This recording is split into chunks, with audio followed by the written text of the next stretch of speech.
فرد جرم عائد ہو گئی ہے، جیل میں ہیں. لوگ کہنے لگے حضرت جی اپنی صفائی میں کچھ کہیں. فرمانے لگے ساری زندگی بندوں سے کچھ نہیں کہا. اللہ رسول کو پتا ہے میں بے گناہ ہوں، مجھے کہنے کی ضرورت نہیں. داتا گانی بخش علی حجویری نے لکھا ہے، داتا صاحب کہتے ہیں تو یقین کامل تو پیدا کر، تو ایمان تو پختہ کر. داتا صاحب کہتے ہیں وہ ابو مسلم جو بادشاہ تھا وہ نیک آدمی تھا، اسے رات کو خواب میں نبی کریم کی زیارت نصیب ہوئی اور حضور سید عالم صلی اللہ علیہ وسلم فرمانے لگے تو نے اللہ کا ایک نیک بندہ جیل میں ڈال دیا. ڈر نہیں آتا، وہ تو بے گناہ ہے. بادشاہ آدھی رات کو خود اٹھا. دادا صاحب فرماتے ہیں کسی گارڈ کو نہیں بھیجا، پولیس والے کو نہیں بھیجا، جیلر سے نہیں کہا، خود گیا، جا کے جیل کا دروازہ کھولا. دروازہ کھول کے اس درویش کو آزاد کیا. کہنے لگا بابا جاؤ، مجھے پتا چل گیا آپ بے گناہ ہیں. بابا جی سلام کر کے جانے لگے تو بادشاہ پھر آگے آیا، ہاتھ باندھے، ہاتھ چومے. کہنے لگا حضور آپ بڑے نیک ہیں، میرے لیے کوئی حکم ہو تو بتائیے گا، میرے لائق کو خدمت ہو تو بتائیے گا. تو شیخ احمد فرمانے لگے تجھے ابھی بھی سمجھ نہیں آئی، تجھے ابھی بھی نہیں سمجھ آئی. کہنے لگا حضور کیا؟ فرمانے لگے جو تہجد کے وقت تجھے اٹھا کے مجھے رہا کرنے بھیج سکتے ہیں وہ میری کوئی ضرورت باقی رہنے دیں گے؟ مجھے کوئی ضرورت پڑے گی کسی اور کو کہنے کی؟ جو تہجد کے وقت تجھے اٹھا کے بھیجتے ہیں کہ جا کھول جا کے دروازہ، وہ ضرورت رکھیں گے؟ میری ضرورت مجھے رہے گی کہ میں تجھے اور کوئی کام؟ ابھی بھی تجھے سمجھ نہیں آئی. تو داتا علی حجویری رحمت اللہ علیہ فرماتے ہیں اصل میں ہماری طبیعت ہے، ہم نے بندوں سے دل لگا لیا ہے. دل اللہ رسول سے لگاؤ، کسی بندے سے لگانا تو اس سے لگاؤ جو اللہ والا ہو. آپ فرماتے ہیں کہ اپنی ساری خواہشات اپنے رب رسول سے، آپ فرماتے ہیں کہ اگر اللہ کے حوالے اپنی خواہشات کر دو گے تو رب تمہیں نا عام لوگوں سے زیادہ عطا کرے گا، عام لوگوں سے. اور پھر داتا صاحب نے آگے جا کے ایک چھٹی بات لکھی ہے، اتنا وقت نہیں ہے ورنہ کشف المحجوب کا تو ایک ایک صفحہ الٹتے جائیں تو کیا کیا چیزیں کھلتی چلی جاتی ہیں. داتا صاحب نے لکھا ہے، داتا صاحب فرماتے ہیں اگر تو چاہتا ہے نا رب جلدی راضی ہو جائے پھر اللہ کی مخلوق سے محبت کرنی شروع کر دے. اگر تو چاہتا ہے کہ رب راضی نہیں صرف جلدی راضی ہو پھر اللہ کی مخلوق سے پیار کر. اللہ خود داتا صاحب اپنی بات کرتے ہیں، کہتے ہیں میں دریائے راوی سے گزر رہا تھا.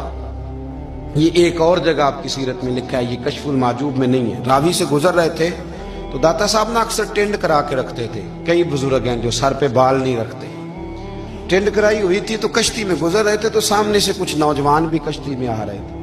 تو آپ نے نا سر سے کپڑا اٹھایا، تو جب سر پہ کھجلی کر رہے تھے نا، یہ واقعہ اور بزرگوں کے بارے میں بھی کتابوں میں آتا ہے، داتا صاحب کے بارے میں بھی آتا ہے. سر پہ جب کھجلی کی نا تو بچوں نے ٹینڈ دیکھی تو ایک کہنے لگا ذرا دیکھو بابے کا سر کیسے چمک رہا ہے. ایک نے مذاق کیا اور باقی ہنسنے لگے، پھپتیاں کسنے لگے. یہ اچھی بات نہیں ہوتی، یہ بزرگوں کے بارے میں یہ رویہ اللہ کو ناپسند ہے. اب وہ مذاق اڑا رہے ہیں تو داتا صاحب کے ساتھ مرید تھے جلال میں کہنے لگے حضور بد دعا کرے ان کے لیے، ذہن نہ لائے کہ یہ کوئی طریقہ ہے. داتا صاحب کہنے لگے کر دوں کہ حضور کر دیں. مرید کہتے ہیں داتا صاحب نے ہاتھ اٹھائے تو ہمارا خیال تھا اب یہ ڈوب کے مر جائیں گے.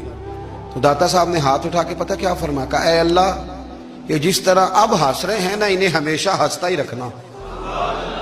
اللہ ان بچوں کو ہمیشہ ہنستا ہی رکھنا، یہ بیچارے کبھی روئے نہیں، ان کو ہنستا ہی رکھنا. اللہ اکبر. یہ دعا مانگتے مانگتے نا کنارہ آ گیا. داتا صاحب بھی کنارے پہ اترے تو وہ نوجوان بھی پیچھے آ گئے، آ کے آپ کے پیروں میں بیٹھے معافی مانگنے لگے. کہنے لگے حضور معاف کر دیں. فرمایا ایک شرط ہے. وہ کون سی؟ فرمایا روز پڑھنے آیا کرو گے. میں کہا حضور آیا کریں گے. شیخ آپ کے خلیفہ ہیں، وہ فرماتے ہیں کہ عجیب ہے میں ان کے ڈوبنے کی دعا کرا رہا تھا اور منظر یہ بنا کہ انہوں نے توبہ کر لی، داتا صاحب سے پڑھنے لگے، کوئی شیخ الحدیث بن گیا، کوئی شیخ القرآن بن گیا، بہت بڑا درویش بن گیا. کہتے ہیں میں ہمیشہ سوچا کرتا تھا کہ میں چاہتا تھا ڈوب جائیں، پر وہ ایسے تیرنے لگے ہیں کہ کئی اوروں کو تیرانے کی سہولت اللہ نے انہیں عطا کر دی، آسانی دے دی ہے. اوروں کو بھی بہت ساروں کو وہ لے کے اوپر کی طرف اٹھا کریں گے. داتا گنج بخش علی حجویری کہتے ہیں اللہ کی مخلوق سے بندہ مل جائے تو اسے شیشے میں نہ اتار. ہم لوگ نا اب سامنے والے کو شیشے میں اتارنے کی کوشش، اور نہ بھائی اب دنیا بڑی تیز ہے، تو جس کو شیشے میں اتارے گا نا وہ بھی تجھ سے تیز ہے، وہ تجھے شیشی میں اتار لے گا۔ اس لیے مہربانی کریں اب ان چکروں سے نکلیں۔ وہ کسی نے کہا تھا امام غزالی سے کہ مخلص دوست مجھے کیسا پتہ چلے گا کتنے ہیں؟ آپ فرمانے لگے اپنے دل سے پوچھ، جتنوں کے ساتھ تو مخلص ہے اتنے تیرے ساتھ بھی مخلص ہیں، اور اگر تو داؤ لگا رہا ہے دنیا کو تو پھر دنیا تجھ سے تیز ہے۔ پھر کوئی کسی چکر میں آنے والا بالکل نہیں۔ اس لیے کوشش کریں ہمیشہ۔ ایک حدیث پاک نہ پڑھ دوں، یہ بھی داتا صاحب نے لکھی ہے، بہت ساری کتابوں میں ہے پر داتا صاحب نے بھی لکھی ہے۔ نبی کریم علیہ السلام نے فرمایا جنت میں کثرت بھولے بھالے لوگوں کی ہوگی۔ جنت میں کثرت بھولے بھالے لوگ جنت میں، وہ جو آسمان پہ تارا لگا بھی آتے ہیں پھر شام کو دوبارہ لے بھی آتے ہیں، وہ تیز بڑے ہیں پر رہ ہمیشہ پیچھے جاتے ہیں۔ وہ جو سادے ہیں، جو چکروں میں نہیں پڑتے۔ اب یقین کریں اب تو نا لوگوں سے مل کے کئی دفعہ گھٹن ہونے لگتی ہے، بعض لوگوں سے ملاقات کر طبیعت لگتی نہیں زیادہ تر، اس لیے کہ محسوس ہوتا ہے کہانیاں گاڑ رہے ہیں، قصوں کی دنیا کے لوگ، یہ وہ بات میں وزن نہیں، وہ سرور نہیں۔ اور بعض لوگ آتے ہیں کچھ کہتے بھی نہیں، لیکن ان کے لب و لہجے میں اتنی مٹھاس ہوتی ہے کہ دل کرتا ہے کبھی یہ دوبارہ بھی آیا کرے، کبھی آئے، کبھی پھر ملے۔ تو معاشرے کو حسن دیں، معاشرے کے اندر کوفت نہ پیدا کریں۔ بات چونکہ وقت تھوڑا رہ گیا، داتا علی اجمیری کہتے ہیں اللہ کی مخلوق سے پیار کر، اللہ تجھ سے راضی ہوگا۔ آپ نے دلیل کے طور پہ بنی اسرائیل کا ایک واقعہ لکھا۔ آپ فرماتے ہیں بنی اسرائیل کے اندر ایک شخص تھا جو پہاڑ کی چوٹی پہ عبادت کرتا تھا، لوگ اوپر چڑھ کے ملنے کے لیے آتے تھے، رستے میں ایک ڈھلان تھی، لوگ اس پر چڑھتے تو پاؤں پھسل جاتے، بہت سارے لوگ گر جاتے۔ ایک دن وہ شخص کہنے لگا اللہ اگر تو اسے نہ بناتا تو کیا ہوتا، ایسے بیکار بنا دی، رب ناراض ہو گیا۔ اس وقت کے پیغمبر علیہ السلام کو وہی فرمائی سے کہو تو میری تخلیق پہ اعتراض کرتا ہے، جا میں نے تیرا نام ولیوں کی صف سے کاٹ کے نافرمانوں کی صف میں لکھ دیا۔ وہ نبی اس امت کے علیہ السلام تشریف لائے اور آ کے اسے کہا کہ رب کریم نے تیرا نام کاٹ کے نا ولیوں کی لسٹ سے نافرمانوں کی لسٹ میں لکھا ہے۔ کہنے لگا حضور اللہ نے خود لکھا ہے؟ کہا ہاں۔ وہ سجدے میں گر گئے، یا اللہ تیرا شکر ہے، یا اللہ تیرا شکر ہے۔ وہ پیغمبر فرمانے لگے یہ کیا کر رہے ہو؟ عرض کی حضور آپ نے کہا ہے نا اللہ نے میرا نام لیا ہے، میں کہاں اور میرا رب کہاں؟ اس نے میرا نام لیا ہے حضور، میں تو اپنے آپ کو کسی کھاتے میں نہیں سمجھتا تھا۔